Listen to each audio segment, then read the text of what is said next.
Diego Mardones, bienvenido a constituyendochile.cl y gracias por venir a la entrevista.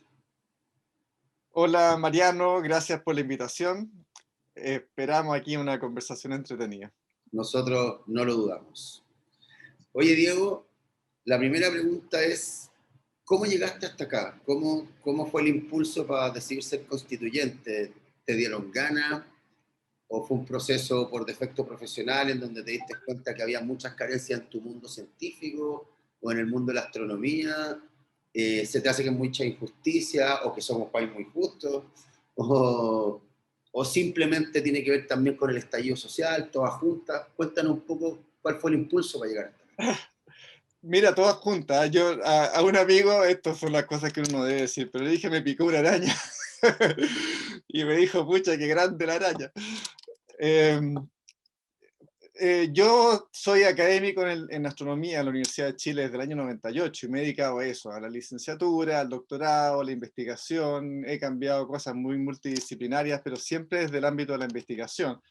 Muchas colaboraciones internacionales, Sociedad Chilena de Astronomía, muchas cosas así. Y de repente, y uno va viendo así cómo van sucediendo, por ejemplo, fui siguiendo de alguna manera todas las protestas estudiantiles o de otros ámbitos desde hace 20 años, sin, como buscando entender, digamos, conversando con los estudiantes, pero siempre en realidad los profesores lo hemos hecho como de una mirada un pichintún distante, ¿eh? Los estudiantes siempre creen que nosotros andamos en la luna, y tienen razón.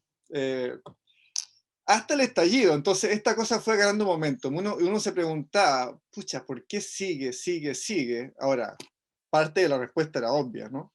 Uno entiende por qué están protestando y por qué siguen, pero uno quiere hacer una cosa constructiva y bueno, da un poco pena, digamos, ver de que protestas del año, no sé, de 2002, 2005, 2010, 2015, 2020,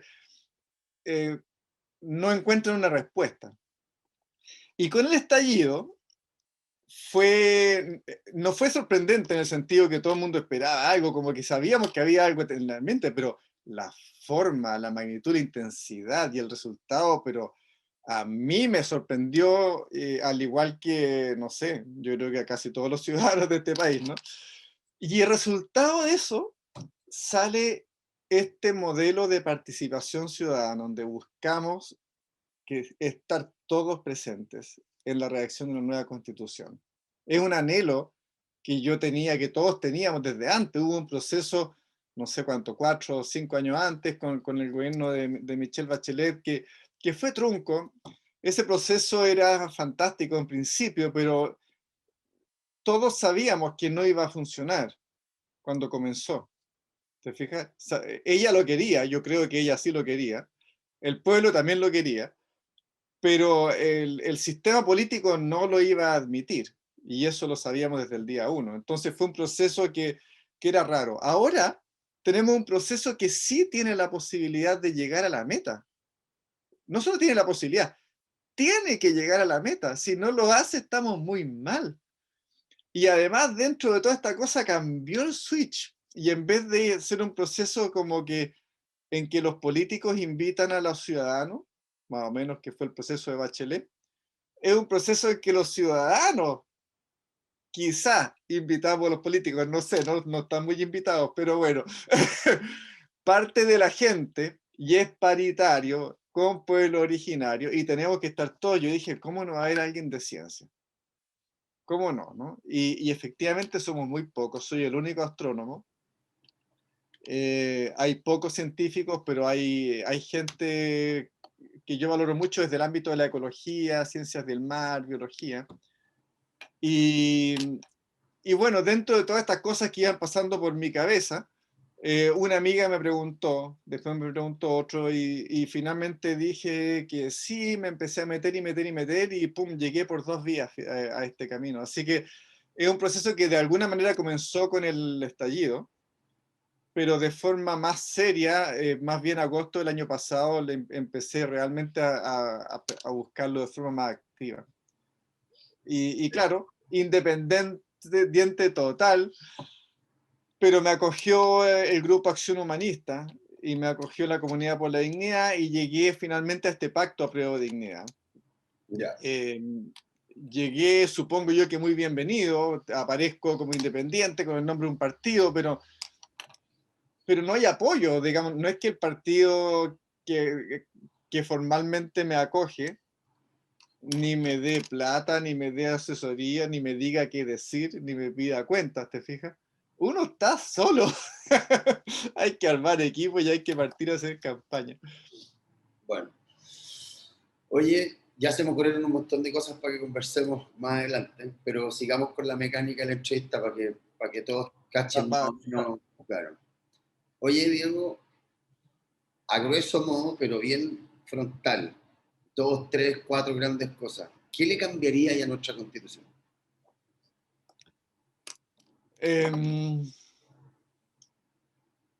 Mira, hay un montón de detalles. Cambiaría, a ver, si pensamos en la Constitución de ahora, no me gusta mucho pensar así. Aquí cambiaría, lo más evidente es que el Estado subsidiario voló. Ahora, el Estado subsidiario no aparece de esa forma en el artículo ni 1 ni el 20, ¿no? Bueno, creo que el 19, pero aparece en la vida nuestra por vía un tribunal constitucional que nos lo impone de una forma muy violenta y, y bien miope, creo yo. Yo creo que si no fuera por el Tribunal Constitucional no tendríamos nueva constitución, así que quizá hay que agradecerle los brutos y burros que han sido para eso. Y yo creo que el punto uno que hay que cambiar es eso. Y el tema de fondo no es la palabra, porque uno no quiere un Estado que se dedique no sé, volver a hacer leche o jeans u otras cosas, ¿no? Lo que queremos es un Estado garante de derechos que en el fondo vele porque los derechos sociales se satisfagan no solo en existir, sino que también en calidad. ¿Okay? Entonces, ese es como el punto de partida. Que es lo único, si uno tiene que ver una línea es esa. Pero hay un montón de otros detalles. Hay un segundo punto que no tiene que, bueno, sí tiene y no tiene que ver la Constitución. Creo que volaron después de la Constitución las leyes, no sé, constitucionales, por decirlo así, ¿no? Las leyes de quórum calificado, que se llaman leyes, pero en realidad, y están fuera de la Constitución, pero en realidad en la práctica son como parte de la Constitución, ¿no? Ahora tenemos 2/3, tenemos que conversar, dialogar y llegar a acuerdos. Todo lo cual lleguemos a acuerdos va a estar en una nueva Constitución, y las materias sobre las cuales no lleguemos a acuerdo tendrán que ser materia de ley y por lo tanto tener una mayoría simple probablemente no sé qué, en el Parlamento. ¿Ok? Así que esos son los puntos fundamentales. Yo parto desde los derechos humanos y creo que hay que incorporar a la naturaleza de una forma un poco más fuerte. Y ahí, como quizás distintivo mío, yo soy astrónomo, yo miro las cosas de otra forma. Yo quiero una constitución que nos dure para un país mientras brille el sol. Yo sé que las constituciones no duran tanto, pero yo apunto a 4.000 millones de años, ¿ok? Vamos para allá. Por supuesto, si ustedes quieren cambiarla al año siguiente, se cambia, pero tenemos que mirar a largo plazo. Entonces quiero un gobierno, un Estado, una forma de convivir social que perdure. La sustentabilidad tiene que estar ahí y eso es algo que no le sale innato al sector privado. El sector privado trabaja a veces a 10 o 20 años cuando hace proyectos grandes y trabaja al año o al mes cuando hace cosas chicas y nunca mira más allá. Y es nuestro deber como sociedad entregarle un país digno a nuestros hijos y nietos y bisnietos. Y por otro lado, esa es como mi escala de tiempo larga, y yo creo que tenemos la oportunidad de que en una escala de tiempo de 30, 40 años debemos poder llegar a ser un país desarrollado, pero total. Si vemos el ingreso que tenemos en Chile hoy, nos atrasamos a países como quizás Corea del Sur, Singapur, incluso Suiza, países europeos. Desde este nivel hasta donde están hoy, lo avanzaron ellos en 30 años o quizás 40. Entonces, sabemos que podemos. Y para eso tenemos que apuntar a incorporar la ciencia y el desarrollo desde la raíz y a modernizar el Estado, hacerlo ágil, eficiente, sector público, pero no político. El poder ejecutivo debe ser un poder político que se haga cargo de la política, pero no tiene por qué hacerse cargo de entregarme el carnet de identidad, por ejemplo, ¿te fijas? Entonces hay una gran cantidad de servicios públicos, incluyendo, por ejemplo, hospitales, donde no tiene sentido que haya cargos políticos, cargos que cambien cada 4 años por el gobierno de turno. Y yo quiero que el Congreso, el Poder Legislativo, el Ejecutivo y el Judicial funcionen de forma dinámica, quizás así de forma anual.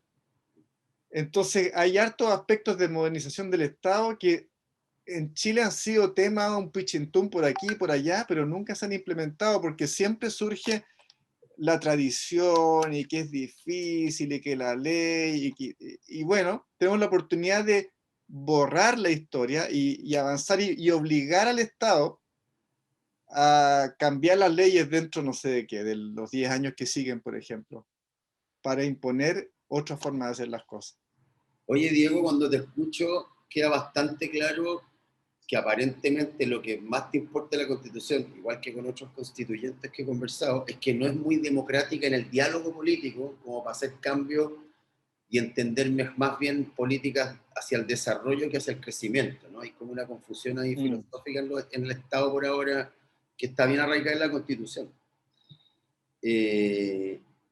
Dicho eso, ¿te parece que para que la conversación fluya más entre la sociedad y el Estado, o entre el Estado y la sociedad, que no hay muchos vasos comunicantes, creéis que tenemos que caminar hacia un federalismo, hacia un régimen parlamentario con primer ministro, o simplemente achicar la fuerza del régimen hiperpresidencialista y disminuirlo lo que más se pueda sin dejar de ser?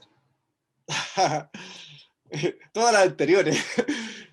Yo cuando empecé a pensar en esto hace, no sé, pongámosle 6 meses más o menos, yo pensé en un régimen semipresidencial porque tenía los mismos sesgos que yo quiero vencer, digamos.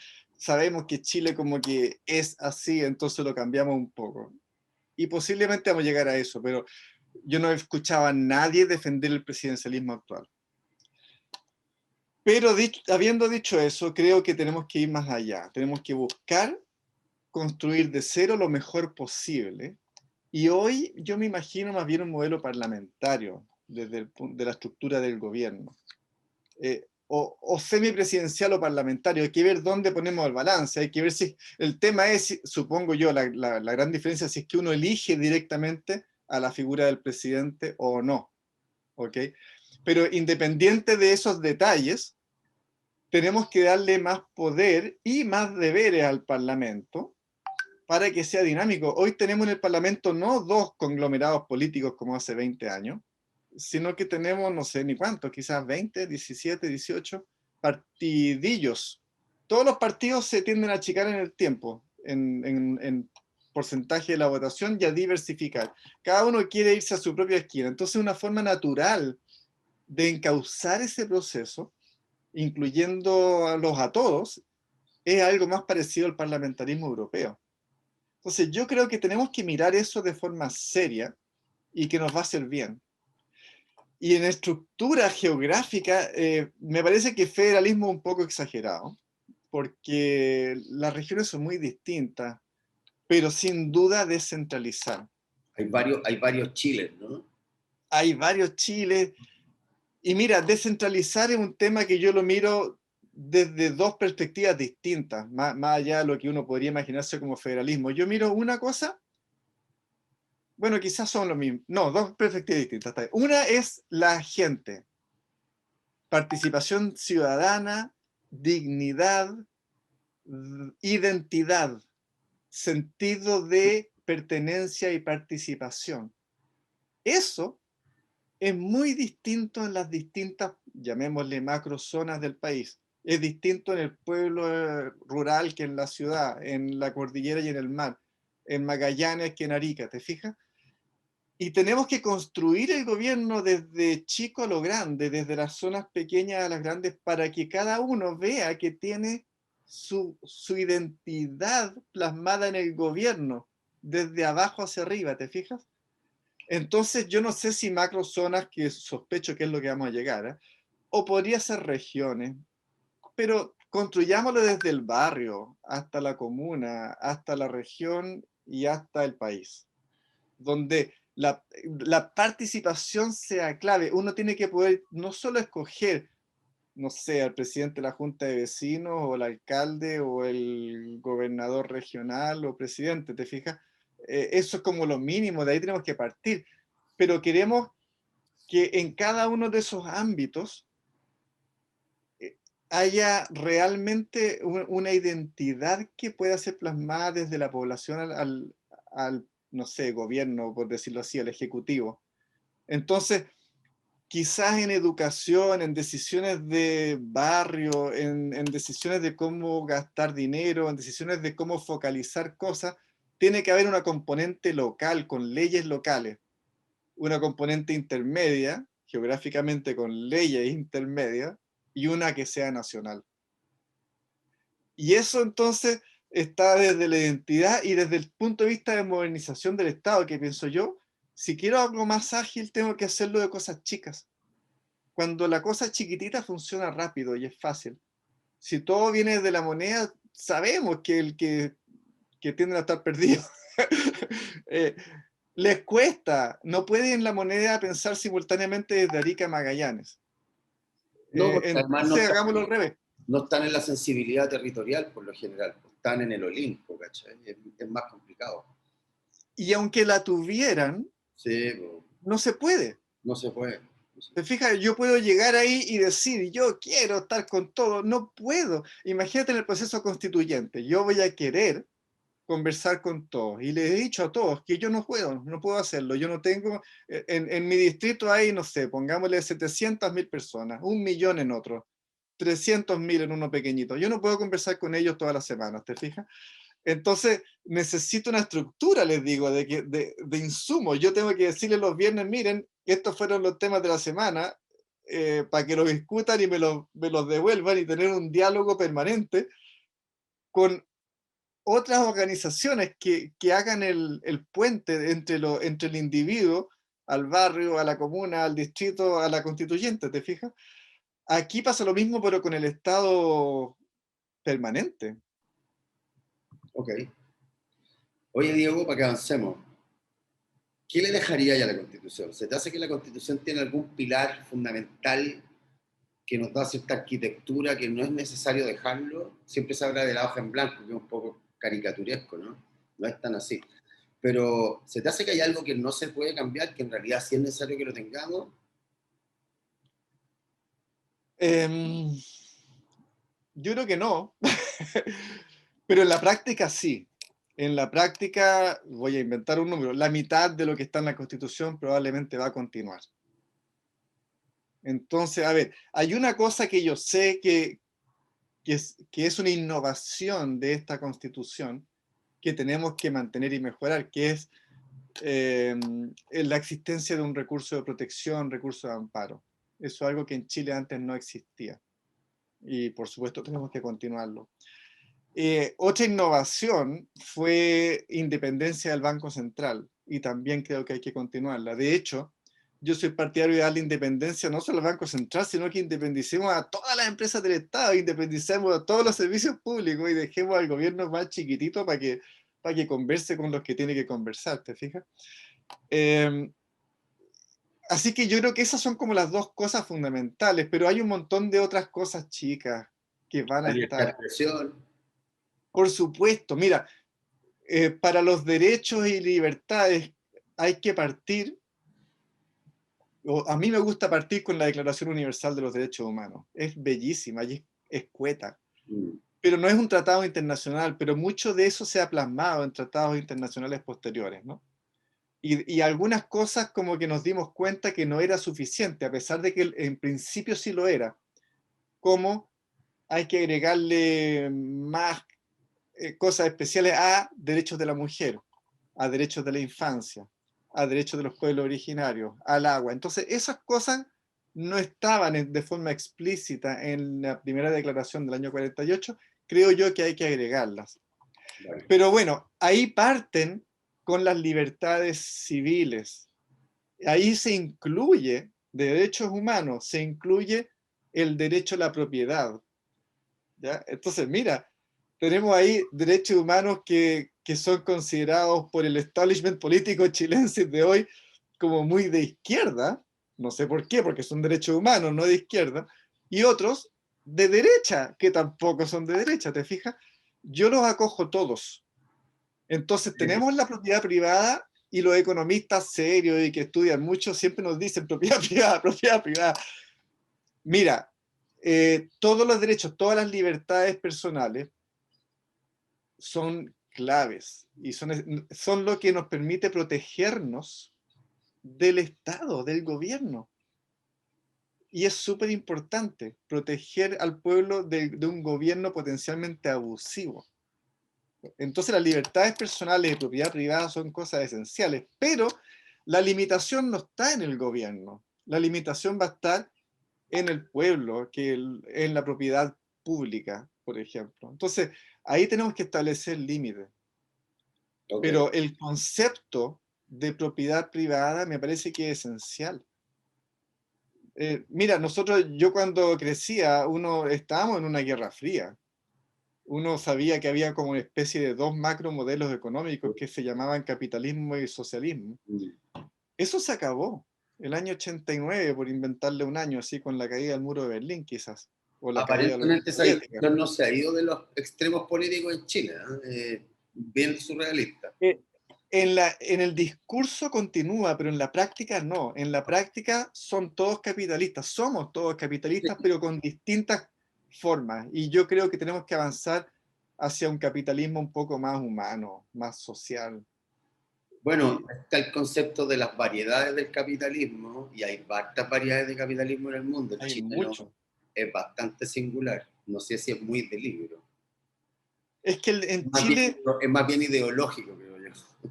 hoy es total. Y yo lo encuentro genial. Me parece que fue, bueno, es bestial lo que voy a decir, ¿eh? Quizás fue una buena idea. Yo creo también que fue Podría una... haber sido, digamos, tú lo piensas así en una pizarra y puede funcionar. Sí, le falta Entonces, regular yo no antes. sé si era tan descabellado intentarlo, no sé, no estoy seguro, ¿eh? Pero hoy, después de 40 años, sabemos que no funcionó. Entonces tenemos que ponerle limitaciones. El Pero, mercado por sí mismo pero te no va. pareció, aquí vamos a hilar fino y con casi todo llego a este punto. ¿Te parece que lo que no funciona es que el Estado dejó el desarrollo, entre comillas, de la sociedad o del el mismo Estado en manos de los privados y no reguló y el problema fue de criterio del Estado hacia ese modelo o que el modelo en el papel teórico es malo? Las dos cosas, pero principalmente el papel, creo yo. El papel le prohibió al gobierno hacer algunas cosas y nos dejó atados de manos. Déjame, te voy a dar un ejemplo bien malo probablemente, pero para que te dé una idea. Nos prometieron autopistas geniales por 25 años, tag libre para todos, y se comienzan a construir y salen todas las fotos con, no sé, Ricardo Lagos, ministro, presidente, y hay un contrato y después de un tiempo resulta que nos empiezan a cobrar 25.000 pesos por un tag, que era gratis. Porque bueno, no sé qué, no sé cuánto, y el gobierno fue incapaz de defender eso de una ley porque quiso renegociar algo, no sé qué, y cambió el peaje, cambió, no sé, una línea amarilla, y nos empiezan a cobrar a todos. El gobierno no cumplió su función esencial, creo yo, que es de proteger al pueblo, a la mayoría, a la ciudadanía, y no lo hizo, entiendo yo, porque está muy atado de manos. Cada vez que el gobierno quiere renegociar un contrato con empresas, le cuesta mucho. Nos pasó con el Transantiago, nos pasó con las AFP, nos pasó con la autopista, ¿te fijas? Oye, Diego, Y eso viene del papel. profundicemos ahí para terminar el otro tema. ¿Te parece que el gobierno está en una situación incómoda, o los gobiernos del último año, por cómo están hechos los contratos y decir, pobre de nosotros que nuestros contratos son tan draconianos y no podemos defender a la gente? ¿O realmente te parece que esto tiene que ver directamente con el financiamiento de las campañas y hay otros temas de fondo? ¡Ay! No sé, pero mira, te lo voy a poner de otra forma. ¿Será que el gobierno es tan inocente que no sabe negociar con los empresarios transnacionales cuando vienen a concesionar? Porque los empresarios transnacionales vienen a hacer su negocio, al final se rigen por normas de mercado y parece que el Estado traspasa esas normas de mercado al pueblo y no hace ese de ente regulador, ¿no? Entonces, Exacto, ¿no? ¿será que son tan gansos o será que hay algo más en el fondo que tiene que ver con las campañas y otros temas? Es que mira, con el gobierno de turno se hace más difícil responder eso, porque me parece a mí que el gobierno de turno no tiene a la ciudadanía dentro de sus prioridades.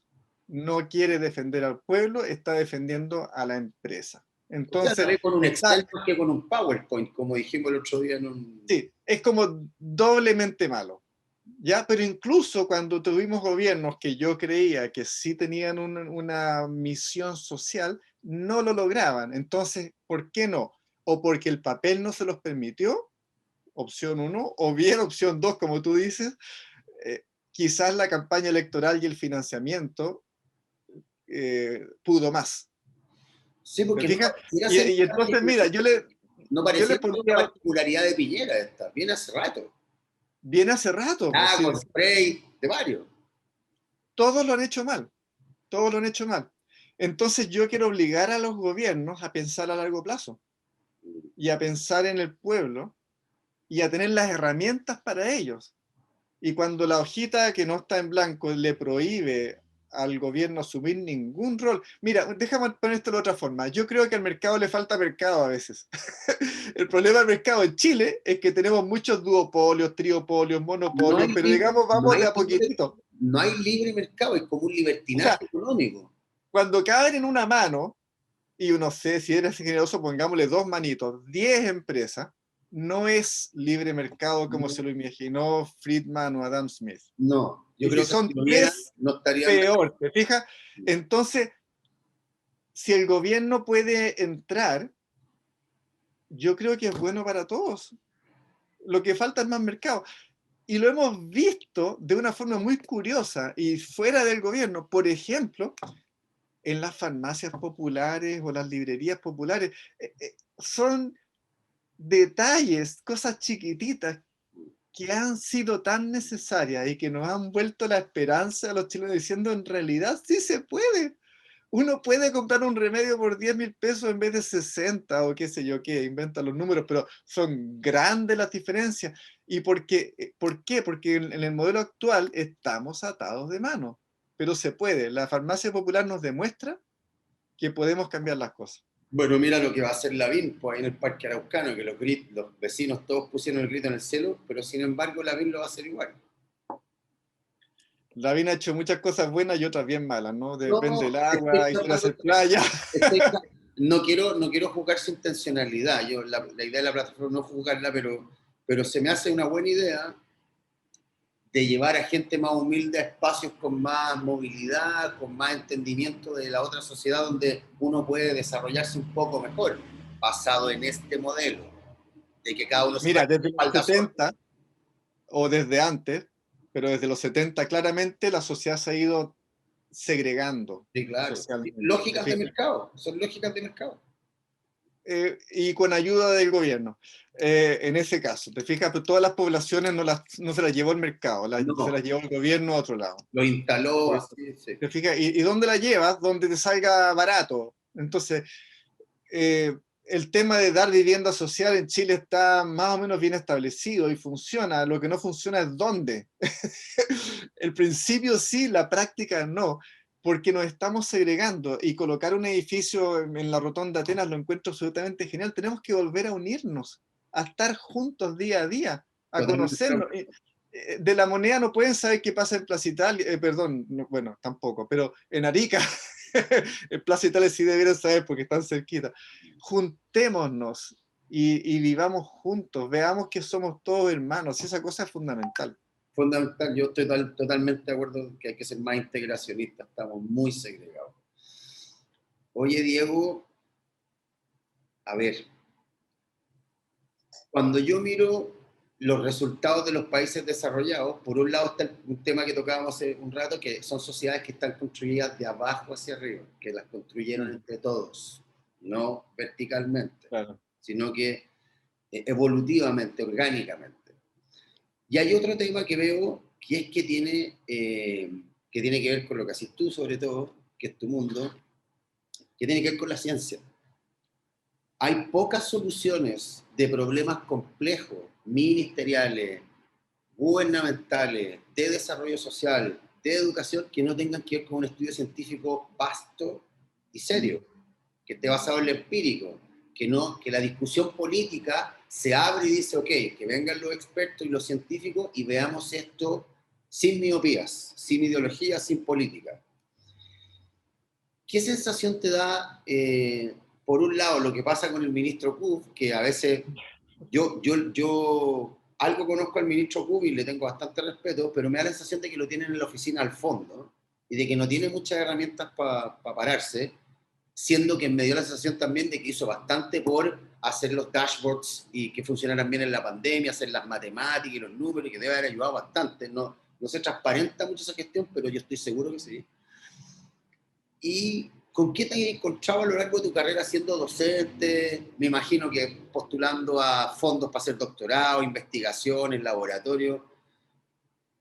¿Con qué te has encontrado? ¿Te has encontrado con problemas políticos? ¿Te has encontrado con problemas de barrio penca dentro de la gestión del gobierno? ¿Y qué te pasa? ¿Por qué crees que el gobierno ve la ciencia solo desde la economía en un lugar reducido y no más amplio? Mira, cuando uno estudia, sacas tu doctorado, tú aprendes a hacer algo, que en este caso es investigación de calidad, con herramientas y el proceso creativo y no sé, hacer astronomía. Eso como un individuo, en un grupito, de una forma bien particular. Y luego aprendes a educar y otras cosas. Pero con mi experiencia ya de más de 20 años, uno empieza a aprender otras cosas que que uno no las sabe de cuaderno, no me la enseñaron ni en la licenciatura ni en el doctorado, y que tienen que ver con el rol que tenemos en la sociedad y el impacto que tiene lo que hacemos en la sociedad. Lo que uno quiere, así típicamente el científico loco quiere que lo dejen tranquilo en su oficina y mirar el cielo o mirar el suelo, y hacerlo a nuestra manera, pero hay un impacto grande en la sociedad y yo veo a la ciencia de otra forma y me he dado cuenta de la importancia de esto. Hay dos cosas que son valiosísimas que logramos los científicos y las científicas. Por suerte ahora hay más científicas mujeres, que en el pasado había muy poquitas. Estamos mejorando en eso. Una es mano de obra, bueno, educación personal altamente calificado. ¿Ya? Es generar esta forma de hacer las cosas, esta creatividad, este cuestionamiento a lo que sabemos y este buscar soluciones a problemas que no conocemos, buscar cosas novedosas. Eso que uno aprende en astronomía o en biología o en la ciencia que te guste, lo puedes llevar a cualquier otro motivo de la sociedad. Entonces, personal altamente calificado y creativo, educación, recursos humanos, es clave.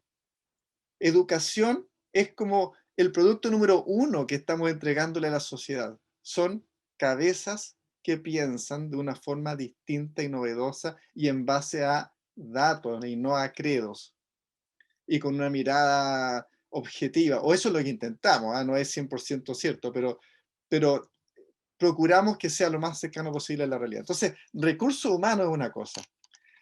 Y la segunda es un desarrollo tecnológico.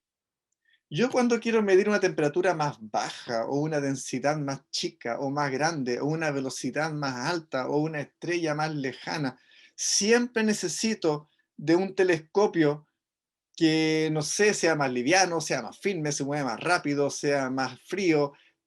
Necesito llegar al límite de la tecnología y eso le impone un desarrollo tecnológico. Entonces, a ver, el dinero en investigación científica se justifica y es esencial en el país como una inversión y no como un gasto. El gobierno actual lo ve como un gasto, y no es un gasto. Es una inversión en desarrollo humano, capital humano avanzado, por un lado. Todos los programas de doctorado, todos los posgrados es capital humano para este país.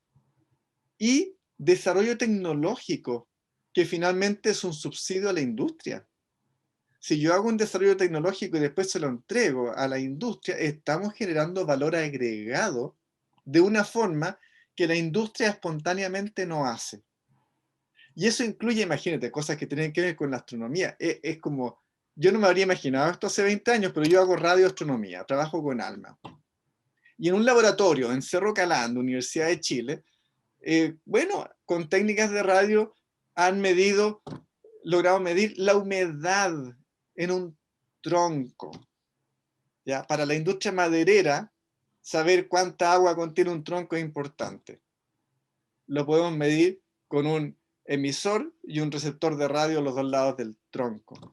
Podemos buscar celulares que estén prendidos debajo de un montón de escombros post-terremoto, por ejemplo. ¿Te fijas? Hay una variedad de cosas que surgen y hay mucho más.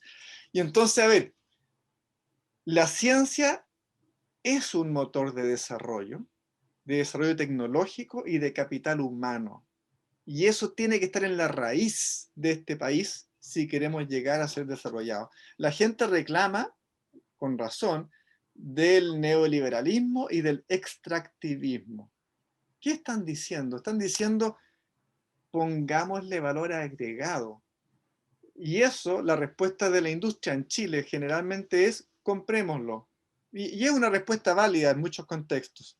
Pero si queremos una respuesta válida siempre, que sea universal y que nos sirva en 40 años más y que nos lleve a ser como son hoy los países desarrollados, necesitamos incorporar el desarrollo científico y tecnológico local. Y lo maravilloso es que en Chile tenemos gente buenísima. Cuando yo estudié astronomía, en los 80, astronomía era única en Chile, en su calidad. Ya teníamos una internacionalización, un nivel de excelencia que venía por los telescopios. Venían todos para acá. Bueno, hoy yo creo que eso es cierto en una gran cantidad de ciencias. La astronomía sigue siendo como más desarrollada en cantidad, pero en calidad tenemos biólogos, la geofísica, ciencia atmosférica, física de superficies, química de una variedad de especies. Hay mucho en Chile de valor internacional. Necesitamos multiplicarlo y diversificarlo, pero tenemos ya la materia prima para comenzar. Sí, yo, para cerrar aquí, interesante, me acuerdo de una frase del profe Massa, que ¡Ja! dice, Grande. grande, dice, en Chile no, nuestra riqueza no está en los ríos, ni en los bosques, ni en las minas. Tenemos Aquí. 7 millones de cerebros, dijo. Esa cuestión todavía nadie la conversa y ahí es donde hay que invertir. Y bueno, es tan lógico y tan poco conversado, ¿no? Así que... Y él es más brutal, y él dice de Él que es no bien hemos español, querido. es bien español para sus cosas, le gusta de pegar los combos y me parece bien, me parece bien. Lo necesitamos. Sí, pues yo también he escuchado a Bull en algún momento y en realidad las cosas que comenta de la cantidad de talento científico que hay en Chile y que está ahí dormido, que los miran como si fueran una rata de laboratorio, una rata de biblioteca, es Pero realmente mira, sorprendente cómo tenemos, el Estado y la política miran a los científicos. pero no es solo científico, aquí estamos hablando de la cabeza de toda la población. Y nuestro punto de partida como educadores es que tenemos que creer en nuestros educandos. Eso, Tenemos que creer en los niños, todos pueden. Ese es el mensaje. Tú sí, puedes llegar a donde quieras. A eso tenemos que aspirar. Y eso es clave para mí de todos los derechos sociales. Educación debería ponerlo como número uno, porque si no educamos bien, no podemos lograr trabajo de calidad. Y si no tenemos trabajo de calidad, no tenemos todo el resto de los derechos sociales. sí, la verdad es que un profesor que tenga algo de carisma y que agarre a un niño inspirado, sin necesariamente ser un niño tan brillante, no tiene límites si lo guiáis bien. Claro, Un hay que niño, darle las herramientas. claro, un niño es un arma potencial muy grande en términos positivos.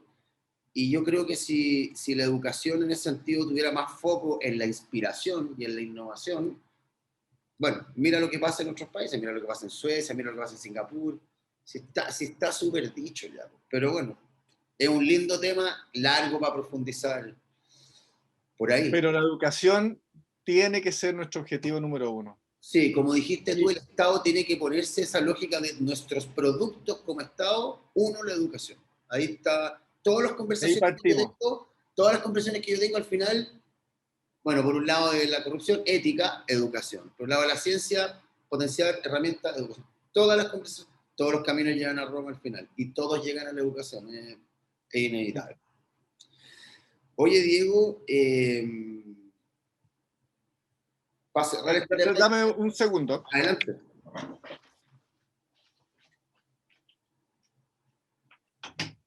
Ya.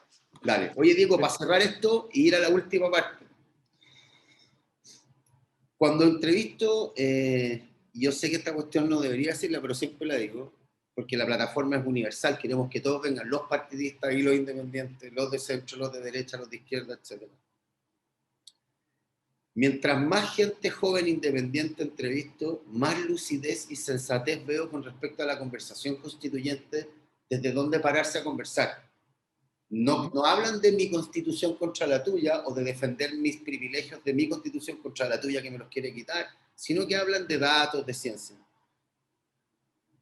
¿Tú ves mucha lucidez en todo tu tema académico en los cabros más jóvenes? ¿Veis que están con unas ideas que tú mismo decís, chuta? Aunque yo no soy partidista, me veo un poco atrasado viendo lo que estos cabros piensan en este chip nuevo que traen. ¿Te sorprende mucho? ¿Te desafía? ¿Cómo lo veis? Sí, no, me desafía y me sorprende y me gusta. Es necesario, me muestran, me enseñan y me dicen de una forma bien educada, estás obsoleto, te estás quedando viejo. Y es necesario eso, es como ese ají en el poto, digamos, necesitamos ahí mantenernos vivos con ese tipo de insumos y nos traen cuestionamientos y formas de hacer cosas distintas. Y es súper valioso. Pero necesitamos tanto a los jóvenes como a los viejos, porque como te decía yo, la mirada del impacto en la sociedad y qué es lo que realmente importa, viene con el tiempo Sí, y la viene cuando uno ha trascendencia. mirado en distintas partes. Los jóvenes carecen de esa mirada, los millennials o no sé, ponle la generación con la letra que te guste, son demasiado inmediatos y necesitan de uno para decirle, a ver, chante la moto, así, boom, ¿para dónde están mirando? Así tenemos todo el cielo, tenemos todo el siglo. ¿Cómo vamos a avanzar? ¿Te fijas? En vez de, no, yo lo quiero mañana, yo lo quiero mañana. Entonces, mira, ahí se enriquece, se enriquece. Y yo esperaría que en la convención también haya una variedad, no solo de experticia y orígenes y geografía, sino que también edades.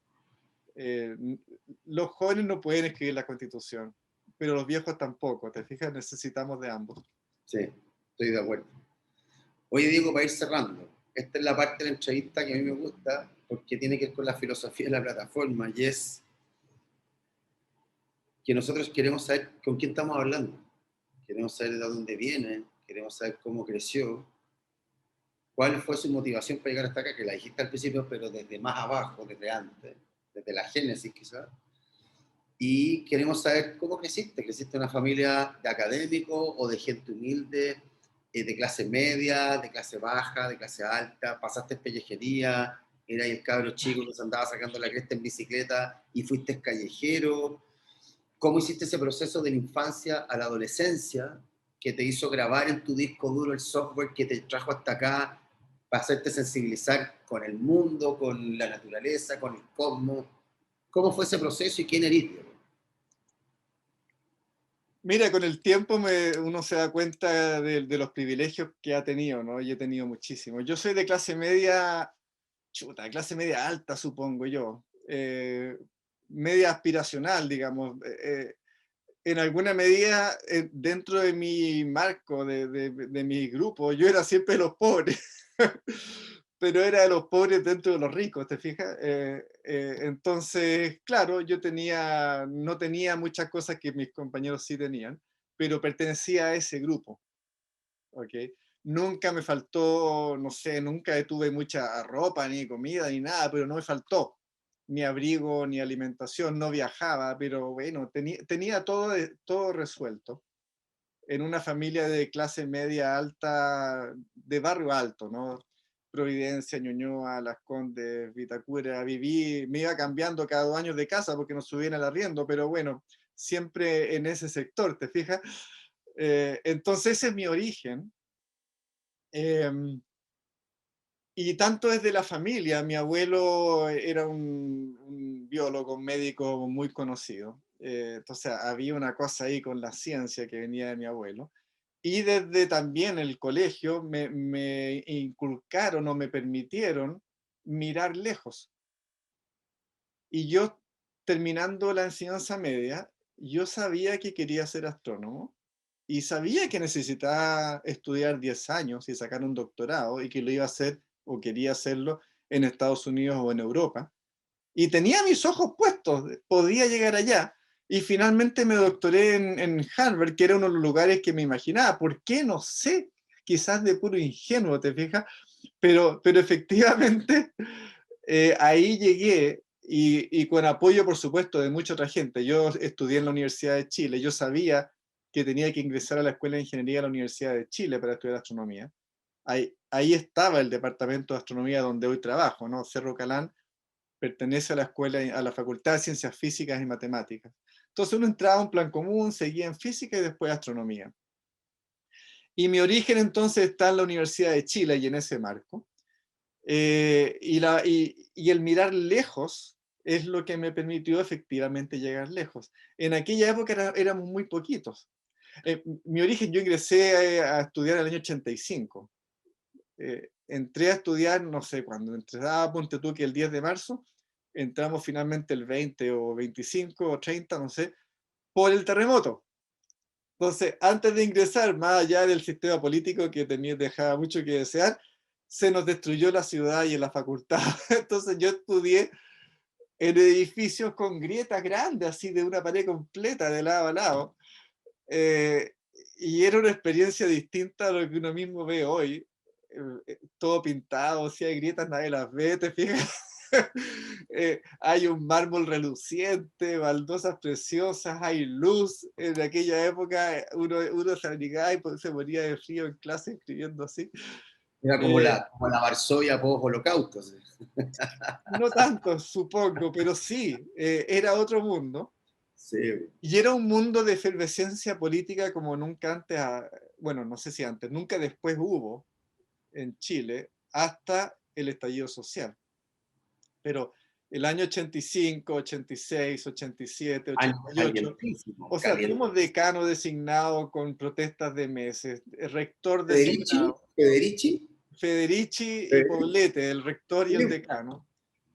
Eh, Toque de queda todavía había toque de queda, supongo yo que comenzó en el 73, pero digamos, siguió de forma permanente y lo fueron relajando. Entonces, cuando yo era chico, el toque de queda era a las 8 p.m. todos los días en casa, porque sí nomás. ¿Okay? Así era, a mí no se me ocurrió que era posible otra cosa. Y con el tiempo se fue cambiando a las 10, a las 12, hasta que llegó a las 2 de la mañana y ahí se quedó. De 2 a 5 de la mañana ya era incuestionable, no era toque de queda, era como parte de la vida.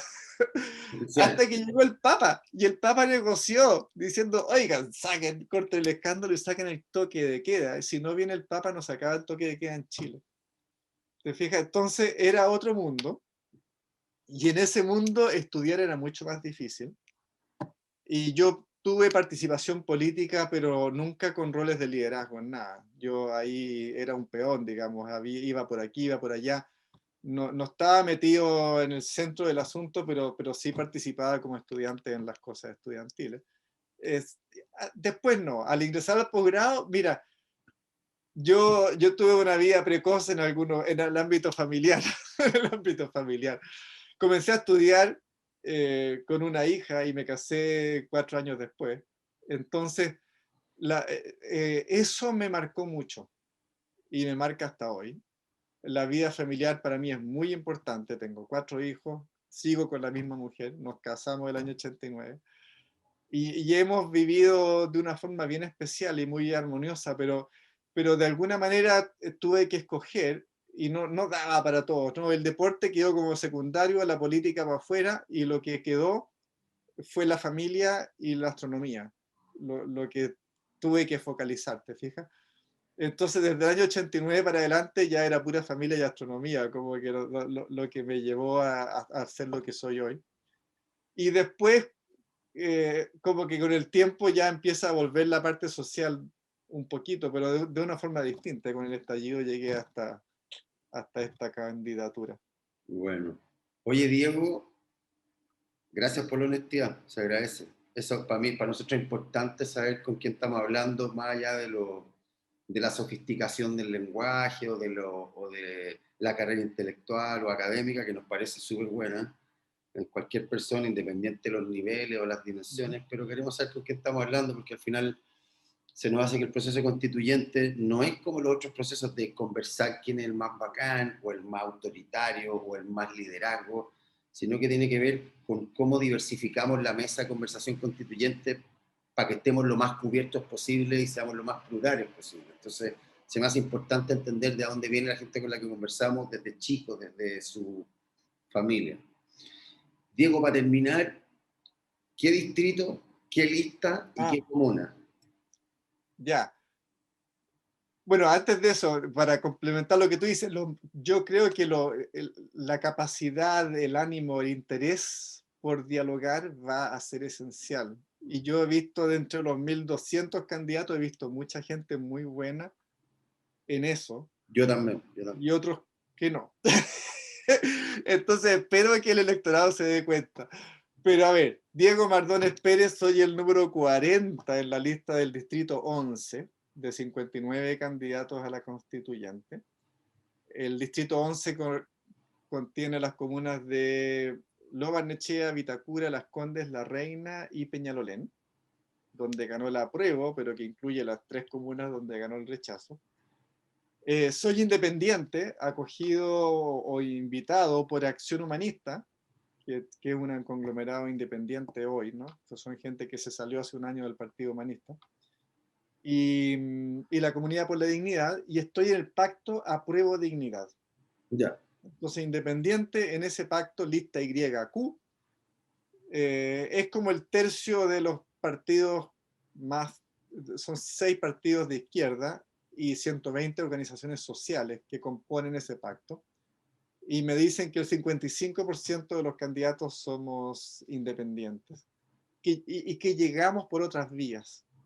No son los independientes en que un partido político buscó a un independiente y le dijo, oye, tú eres parecido a mí, ¿querías ir como independiente? No. Aquí fue un proceso social, de otra forma. Ya. Así que orgulloso, agradecido de que los partidos lo hayan permitido, pero la ligación con los partidos es muy tenue. La independencia es de verdad. Y yo no pretendo seguir no pretendo ser militante en el futuro, y no lo he sido en el pasado. Vale. Diego, no suelo hacer esto, pero dado lo que me dijiste al final, claro, yo también veo que hay gente súper buena en el sentido de están abiertos a conversar y dicen, ojalá que no todas las ideas que yo tengo sean las que lleguen al final. Eso me daría muy buena espina. Y hay otras que no, que están un poco más cerrados, más técnicos, más políticos, ¿cachai? En ese sentido, ¿estáis del lado optimista y esperanzado o estáis del lado preocupado y un poco observante en la conversación de la mesa? Mira, tengo que estar y estoy del lado optimista. Este es un proceso que puede ser, pero maravilloso. Ya va a ser maravilloso por el hecho de ser paritario, pero no basta, no basta. Y espero que toda la gente que llegue lleguemos en ánimo de diálogo, y yo creo que va a ser fantástico. Estoy consciente que puede ser también un desastre. Yo he visto algunas entrevistas de gente que está muy obtusa y dice esto, muy en la lucha tanto de izquierda como de derecha. Como que ya vienen con una constitución lista para mostrarla, ¿no? Esto es lo que yo llevo, yo Sí. voy a hacer esto, y si yo te prometo cualquier cosa, no puedo. Yo no puedo prometer nada si no tengo 2/3 que me apoyen. Sí. Y esto no va a ser un proceso tradicional partidista. Yo creo que para cada frase o no sé, párrafo o lo que sea, vamos a necesitar repensar los 2/3 porque espero que estemos dominados por independientes. Hay una cosa que creo que importa, sobre todo para los independientes. Si yo quiero limitar el poder de los partidos políticos y, por ejemplo, forzarlos a que no se reelijan eternamente, ahí todos los militantes tienen un conflicto de interés serio y van a votar, no, es importante la libertad de ser elegido para siempre, por ejemplo. Entonces, hay detalles como ese en el cual importa si ustedes eligen independientes o no. Y en otras cosas yo creo que los partidos también tienen cosas que agregar y espero que estén todos presentes, pero en ánimo de diálogo y de no de imponernos un credo. Sí. Ahora sí, para cerrar, a mí me encantaría que la experiencia que obviamente tienen los partidos políticos, que es mucha más que la nuestra en términos legislativos, sistémicos, ojalá salgan un poco de esas posturas un poco rígidas que tienen y podamos unir su experiencia con la nueva fuerza política. Sería increíble, pero esa es la única parte que yo veo un poco complicada por ahora. Espero que la cordura al momento de sentarse a la mesa gane y espero que la mayoría de los independientes, que yo creo que van a ser mayoría, versus los partidistas, les digan, compadre, si no vienen a conversar, no los vamos a pescar. Y la opinión pública va a ser súper entretenida en estos 2 años que vienen. Esto va a ser súper suculento en términos de diálogo social. ¿Cómo van a salir de las conversaciones? Tú dijiste esto y tú mentiste. Y todo público espero, y yo lo que yo les digo a los partidos es que necesitamos el diálogo y los independientes y la cabeza limpia para salvarlos a ellos. Queremos un nuevo sistema político con partidos políticos, pero para ello tienen que acogernos a este proceso independiente. Totalmente de acuerdo. Oye, Diego, la plataforma siempre está abierta para conversar, estáis siempre bienvenido. Espero que si ganes o pierdas, ojalá te vaya bien, ganes o pierdas, siempre estás invitado a conversar porque el proceso va a ser largo y vamos a siempre estar conversando con gente, analizando lo que está pasando en el proceso, lo que pasa en otros países también, lo que ha pasado, y considérate parte de la familia y bienvenido. Ojalá que te vaya bien en las elecciones. Muchas gracias, es muy valioso lo que están haciendo. Bueno, gracias Diego, muy valioso también lo que tú haces por nosotros y que te vaya muy bien, que tengáis una buena semana. Gracias. Vale. Chao. Chao.